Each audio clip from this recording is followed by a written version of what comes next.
All right, I'm here with my buddy Autumn, and this is Autumn's roadmap to success. Now, I've been here for about 3 hours. She's a little bit tired. We just got done shooting the video above, so she's gonna drink some water and do her thing. Basically, she's a higher energy dog, and I think there's a little bit of confusion as to the leader-follower dynamic in the house. She might not be getting as much exercise or mental stimulation as she needs, and I have a couple other tips that I haven't shared that I'll go over in this video. But I want to kind of go through a summary. Now, for this first part, I want to have you guys have done the loading exercise before you watch this video, because you're not going to see this for a couple days. So you're going to grab a handful of treats, about 15 treats or pieces of kibble. You're going to say yes, go ahead, and then you're going to give her a treat. Then you're going to take a couple steps, yes, give her a treat, walk around your whole house. You do that about 15 to 20 treats. You want to do that about 6 times for the yes, 6 times for the clicker, 6 times for the pause interrupter. So pick whether you want to say beep, beep, beep, and then give her a treat, or puppy, puppy, puppy, treat, or treat. And then walk around your house. So that's something you want to get done by this weekend. So basically, maybe each one of you does each one of those once a day. So you're going to do it 3 times, be 3 a day for, Thursday. Maybe by Saturday or Sunday, you're done. So after a while, then you can start using those words. Now we went over hand targeting, so you can practice using the timing of your technique. I have a video on hand targeting. If it's not linked here and you want me to share it with you, let me know. I'm happy to do so. Remember, there's 4 components to a cue. The cue, sit, the direction, telling the dog what to do. The action, the dog sitting. The marker word, yes, to say that you did what I want. And then the 4th part is the reward, the pet or the treat or whatever the dog finds reinforcing. So when we're doing those things, remember, we're only going to say the cue when we're 90% certain the dog's going to do the action. So usually I'm going to lure the dog, keep on luring the dog until it's easy to lure the dog. And then I would say, whoop, then chop, and then the dog touches, I say yes, and put the treat on my hand. So try to keep in mind, the more that you say it for your dog, the less you mean it. A lot of people keep repeating cues, and that means the dog gets more and more attention by not listening to you than listening to you. And so remember, we want to say it once. If the dog doesn't do it, that usually means I haven't trained the dog properly, or the environment is too distracting, which is kind of a little bit what we experienced when we went outside.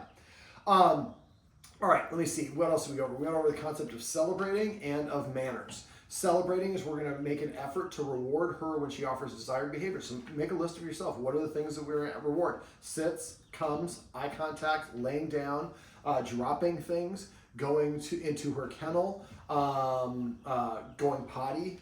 That's you're going to actively work on. Drinking water, anything that you find desirable. Stretching if you want. And after she does it, say yes and pet her. And you're going to say celebrate to each other. So if one of you forgets to reward her or misses it, and she walks up to me and somebody says celebrate, I say yes, and I just reach out and pet her under her chin. I don't need to know what it was. Yes. There we go. All right. Now manners is if she's barking at me, if she's demanding attention. Sit. Yes, I'm going to tell her what to do. She has 2 seconds to do it. If she does it, I reward her. If she doesn't, I go back to playing guitar, playing video games, checking my emails, whatever it was I was doing before.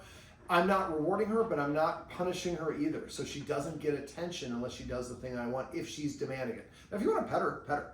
There's nothing wrong with that. But remember, anything she's doing right before you pet her is what you're specifically rewarding her for. So if she's barking and you pet, you're rewarding barking. Jumps up on you, pets, paws at you, mouths at you, whatever it is. So just be mindful of what you're petting her for. Now she's going and laying at the door. I think she's a little tired, and it's nice so she can go breathe outside. If you do want to, there's a little courtyard outside, but it's kind of a public area. The guardian was talking about fencing it off. I would get a corkscrew, probably get a good one. It's a good 1.5 feet, 2 feet, and it's kind of big. The circumference of it would be pretty big because you don't want her pulling it out. And make sure you kind of re-screw it down every once in a while. Check with your landlord so you get in trouble posting a hole in that AstroTurf. But then get measured up and get a cable of whatever. And there's usually kind of a deal so she can kind of go around the circumference of whatever the area is. Just make sure you're being mindful and watching her. Sometimes dogs get tangled up around their foot. We don't want her to get injured. So the cable, I make sure has a, don't get a chain, get a cable, and make sure the cable has a sleeve, plastic sleeve around it. But that might be a better option. That way she can kind of enjoy it, and you don't have to put the fencing up and all the rest of that fun stuff. Okay, we also, manners is, again, if she is demanding attention, we're going to redirect her to do something we want. If she does it, great, she gets rewarded. If she doesn't, nothing happens. All right, yeah, that's easier to put it. You can put it, you're resting it on your thigh if you want. Whatever's comfortable for you. All right, let me see, what else? We went over dog consent. So remember, dog cutoff signals are flipping their ears back, ducking their head, turning away, grimacing, closing their eyes, often a combination of all three of those things, and that's the dog's way of saying I don't like things. But other cutoff signals could be refusing to look at you, refusing to come to you, pulling their paw back, leaning away from you, turning away from you. So remember, the best place to start petting a dog is under the chin, on the chest, or the shoulders. If you want to pet her on top of that, you can start here and work your way up. You just don't want to start petting there because remember that, interpret that as a domination sort of thing. If someone wants to meet her, hey, can I meet your dog? She's so beautiful. Yeah, we just ask people to hold your hand out to see if she wants to meet you. Don't have them stick it in her face. Just hold it up about a foot in front of them. And if then she comes and touches or nose the hand, then you tell them she likes being petted under her chin, and they can reach down and do that. Otherwise, they're doopsy-doo, then pet her on top. Now, if you want to make it a little bit easier for her to meet somebody, can I meet her? Yeah, she's a little bit wary of strangers. If you want to make her feel more comfortable, you can kind of crouch down, turn sideways, and hold your hand out. That's something more maybe you do for friends. They can also have treats with you. So if somebody wants to pet her, you want to give her a treat? Oh, that's one better. And that way they can give her a treat without having to touch her. And that's also creating a positive emotional response. I meet people and I get the same treats that my mom and dad have. So this is the mini treat pouch from PetSafe. This is the one I got. And it allows you to clip it on your belt. It's a little bit better than the ones you have because it doesn't leak the treats the same way that the ones that you guys do have, or have do. Tired. All right, and so I would have one of these things, so every time you're on a walk, you fill it full and put it on your opposite hand. So you have your leash hand, put the leash around your hand, put the leash across, and then put the clicker on top, and then your treat hand is on the same side as your treat pouch. So that way you can easily, and if it's full, you can open it up, get a treat out, and reward her. I'm not going to talk about the stuff we talked about in the video above because that's a little redundant. This is going to be a long video anyways. All right, we also went over creative forms of exercise, and I'm going to go over a couple other things for you. So feeding her out of a snuffle mat might be a good idea. It helps her, and the one that I like is the one from Rundik. I think it's R-U-N-D-I-K, and it's gray. It kind of has a band around it, and the tassels. So I flip it over, and all the tassels go down. You flip it back up, and you kind of waterfall the food in. It kind of goes in the cracks, and then she's got to work for her food. Then I would put her farmer's dog or the better food in a little bowl that she gets afterwards. You can put that in there if you want. But I'd rather use a snuffle mat than a slow feeder. I would also get the Omega Paw Tricky Trainer Treat Ball. That's the orange ball. Get the large one. Put her regular kibble in it. Let her nudge that thing around. It's a great way for her to burn some energy and problem solve, and gives her something to do. They have also the Sir Bob-a-Lot. It looks kind of like it's purple and yellow, and it kind of looks like a giant fishing bobber. There's one by Kong. It's like 3 circles that are kind of like 3 donuts, and you can put a kibble. She's got to knock it, and kibble comes out. Let me see. There's other things that we can do. A lick mat is a nice thing for her to lick. It's a way to release oxytocin and serotonin. My dog's favorites are high-value chew items are cow kneecaps. And she'll chew all the flesh off that, and then she can chew on the cartilage, so she's not getting a lot in her ingestion, but it's a nice, dogs when they're bored, they like to chew things.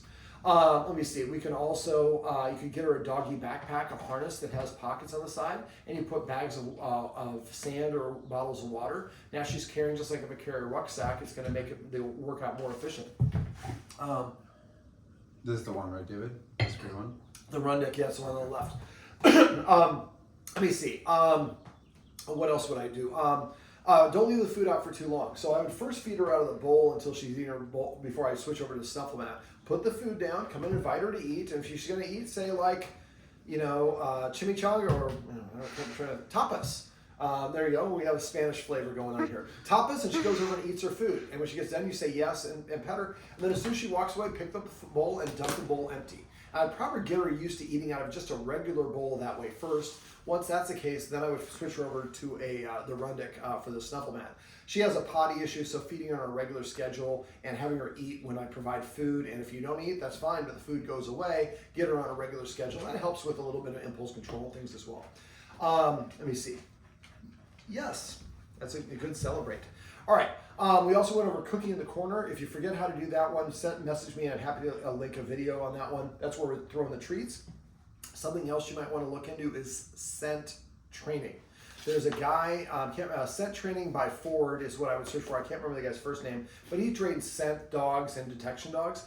They have little like metal tins that have that you can order that have like a menu magnet on it, and you put like clover or something in it, and you have to hide it like in your drawer, and the dog's got to run around your whole house sniffing to find it. Wonderful way to drain energy. So you might want to go to Ford's website and find a scent course. He has some online stuff that you can learn, but that's a great way for your dog to drain energy in the house. You guys are working, so you put the dog into a stay and go hide it somewhere, and then say detect or whatever the word is, and she's running around the house looking for it, and you go back to your meeting. Before your meetings, a lick mat with peanut butter or cream cheese would be a great thing to have set up. So that way, if you're in the middle of something creative, throw that on the ground, and she's going to be occupied doing that. There's other mental stimulation games that you can do. Training is a wonderful way to drain energy. I guess physical exercise, you can play tug of war, you can play fetch. Those are nice ways to burn energy. For mental stimulation, one of the things I do is I get the toilet paper tube or the paper towel tube.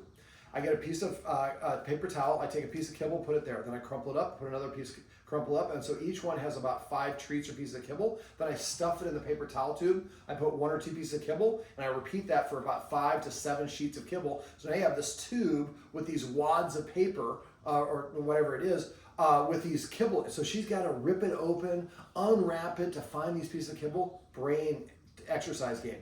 Something else you can do is I do doggy confetti and searching in boxes. So get a box that's lower than her chest, open it up and flip the deals over, and then just throw a treat in there, and when she licks it up, say yes. Keep on doing that. Sometimes sticking their head in the box gets them a little bit confused. They're not cats. Dogs take a little bit of time to get in there. But eventually when they're sticking their nose in right away, then I get a stack of 8.5 by 11 pieces of paper, and I trim it, and so it's 8.5 by like 2.5 inches wide. And then I take the pieces of paper, I crumple a little bit more, another kibble, crumple it up, put 4 or 5 of those in there, sprinkle some food, and then I dump all the dog confetti in there. She's got to root around to find all this stuff using her nose. Sometimes they'll shred the box. This is a nice thing for her to do to drain some energy, where you can, again, do the things you need to do. And eventually you can kind of do a Russian nesting doll, put the tube inside the box with the doggy confetti. Now I got to go, and you can get a spaghetti box, put some in there. You can get all sorts of different boxes. So now she's problem solving and doing that. It's a wonderful way to drain energy. Ideally, you want to kind of give her an alternative, have her going from physical exercise. About 2 to 4 hours later, there's some mental stimulation. 2 to 4 hours later, another physical exercise. It doesn't have to be back and forth, but you want to give her something to do every couple hours. Now, if she comes up and she's like nudging you for attention, you tell her to sit, she sits, and you give her attention, she does it again and again. She's saying, I'm bored. Take her for a 5-minute sniff walk. Do the exercises that we talked about above. Do some basic training. Grab 15 treats with your kibble. Plots, click, treat. One of the things she does is she lay down and she pounds up right away. Do an extended lay down. Plots, wait a half second, then click, and then deliver the treat low. So she's, a lot of times when the dog lays down, we deliver a treat here, they come up to get the treat. That promotes more of a jumping. So teaching her to wait in that down for a second before we say the marker word. Again, developing some impulse control. Check her paw. I don't know what it is, but she's been going to her paw so much. I would check it after we leave. Yeah, because there's something going on there. Yeah. And then let me see.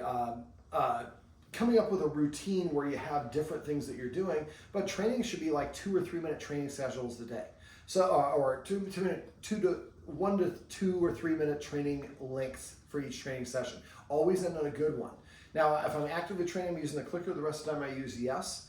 For celebrating, I usually just reward with a pet. You can use treats if there's a guest or it's more stimulus rich, but just doing some basic obedience, having her practice listening to you will again help with the video that we did above and going outside. To find some new tricks, teach her to do a hurricane. I can share a video on that. I don't know, it mentioned spin, so she might already have that one. Teach her bang, you're dead. And when she does that, bang or roll over. And then, now the more tricks you have, the more things you can get her to do. Also, if we learn things, still a little bit taller, we're a little bit more confident, we brush more things off. When you're out on a walk and she passes a dog or looks at a dog and she doesn't react, say yes and give her a treat. Reward the things you want. Celebrate those things as well as the other stuff you're doing. Find some rules that you can incorporate. So having her sit before you open the kennel to let her out. Sit before you put the harness on. Sit before you prepare her food. Sit before you invite her on the couch or whatever it is. The more that she practices listening to you and a little bit of impulse control, that can help her with the barking, the jumping, the rest of that stuff. Get rid of the squirt bottle. Use it for suntan lotion or other stuff. Just don't squirt her for it, because again, you're not addressing why she's barking. Now, some of the barking is petulance. I just want attention from you. But that's where the celebrating the manners will kick in, but that takes a lot of time. So tell each other celebrate, or manners. I think you're forgetting that you're rewarding her for doing an unwanted behavior. And after a while, she'll do more and more of those things. Try to let her sleep when she's sleeping instead of disturbing her. And sometimes you have to schedule, okay, you're going in the kennel. Every day at maybe 1 o'clock, you're going to go in the kennel, you're spending half an hour in there. Maybe I put a bully stick or something in there so you go in there and chew it, but I'm going to keep the door closed so it's a positive. And then she has an hour that we're just going to take away your ability to run around. If she's not sleeping enough, that can make her agitated in a lot of other unwanted behaviors. Sometimes you have to give them structure. And after a while, it becomes a habit. She kind of does start doing it on her own. Every day at 1 o'clock, she goes and takes a siesta. But she needs probably 13 to 15 or 16 hours of sleep a day. I would try to stop feeding her people food. If you do want to do it, chop it up, put it in the microwave, and don't microwave. Just leave it till the next day, and then put it in her food. So that way she's getting it. It doesn't smell like the food that you ate. And I know you're trying to give her love, but she would much rather you spend 2 minutes with her training or taking her sniff walk or doing an activity than the food, because she eats the food so fast. It's like half a second of pleasure. It's not really going to be as beneficial. But if you teach her to stay or wait or lay down or extended lay down or whatever it is, those are gifts that keep on giving for a long time. Let me see. I'm trying to think of anything else. Is there anything else you guys want me to go over? I think just the potty training you told us. The potty training, yeah. I'll link a video for potty training on here. So watch that video. And again, you're just going to kind of get on a regular schedule. And again, it doesn't have to be super regimen, but for 2 weeks, every time I take her outside, say mark and reward and watch her to figure out what her tells are that she wants to go outside. And then see, be mindful. Excuse me. Bless you. Thank you. If she goes to the door, ask yourself, how long has it been she outside? How long has it been since she has been outside? And then take her outside. If she is sniffing the ground, if she's going and sniffing in that area over there, call a vinyl flooring shop. Call around flooring shops. Some of them will sell to you ridiculous. You probably should be able to get one for like 20. Hey, we're potty training a puppy. I just need a little, 4x6 or 4x4, 3x4, whatever. Do you have a remnant piece of a light color that's one size? And I would tuck it a little bit under your carpet, going all the way to the wall. If you really want to get super dandy, you could get a piece of wood and laminate it on top of the wood and put it on so it doesn't curl up. But usually, you might have to put some weights or something like that. Sometimes they do roll up. But again, you can get some glue and put it on a piece of plywood and then have it there. And then put the puppy pad on top of that. And after a while, then you just take that away. And what I would start doing is I would start cutting those puppy pads into smaller and smaller pieces. So eventually, you just have one that's like this big. And if she's not peeing on it, they just disappear. But again, the key is really to reward her when she does it outside more than when she does it inside. Just clean it up. Don't say anything to her. If you're frustrated, be frustrated later, because she'll know that you're frustrated, and we don't want her to think that you get mad, because again, all attention is rewarding. So we're just going to only give her attention for things we like her doing. The dog body language, watch her, look at her head, how her ears move, how her eyes look, how the tension in her face, and how her breathing. Then look at her body. Is she tense? How tense does she keep her body? Is she leaning towards something or away from something, or her feet underneath? How is her tail going? Is it up? Is it unfurled? Is it kind of hanging down? Or is it between her legs?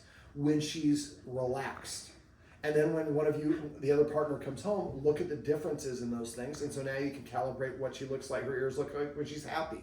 And eventually, then when you see other things, then you kind of have to surmise. What kind of emotional, well, she seemed pretty unhappy, and her ears did this. Remember, the more that you can recognize and read her body language and increase the distance between her and whatever she's reacting to, the better.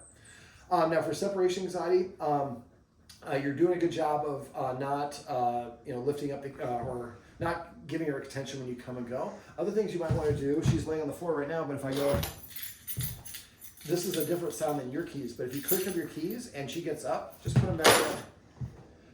Stand up, put your purse on, and set it back down. You want to recreate the things that are associated with your departure ritual without actually leaving. We call that desensitization as well. So if I pick up the whole keys and she gets really wild, I might just pick them up and put them right back down. And eventually pick them up and you jingle them more and more. But we want to make all those sounds without us leaving. And when we're leaving, quietly got to put those things in her pocket so that she won't hear that when we actually leave. Because otherwise they start getting triggered before we actually leave the door, and then they're all worked up. Also, you can exercise her a little bit before walks, like I mentioned before you're going to leave. So, giving her exercise and giving her a really high value item like a cow kneecap or a marrow bone or something like that. And then, having her practice being alone is really the key for separation anxiety. So you guys have the little picnic table out there. I would get her some exercise, And then go sit on your stoops right outside on the steps. And just sit there for 5 minutes. Wait for her to settle down. And when she settles down, wait for her 5 minutes or 7 minutes. She practices being somewhat apart from you. I can see you. You're only a foot away on the footstep, and there's the screen door there. And eventually, you're sitting on the dinner at the picnic table over there, and she's practicing being somewhat apart from you. Eventually, you put her in, and you just step right outside the deal, and so you're right outside her line of sight, but she might be able to smell you, or you're having a conversation there. She can't hear you, or she can't see you, but she gets to get to hear you, and then you come back in, no big deal. So you're helping her practice being partially alone and gradually getting further and further away. You might want to get a little security camera, put it up somewhere. They're pretty cheap nowadays. You get them like $25 and watch on your security camera. Maybe you just go and sit on the front porch after she's gotten good at it. But if she starts pacing and whining, she's saying, I'm not ready for that. So we back up until we find a level where she can perform successfully, practice that a little bit until she's good, then we move a little bit forward. It's small iterations forward. We usually get greedy and do too big of a jump, and that's why dogs have a behavior problem. You can go ahead and pan down and show her. Yes, you're being a silly one. Yes, you are. This is a silly girl. Her name is Autumn. All right, this is Autumn's roadmap to success. Remember, everything you do trains your dog. Only sometimes you mean it.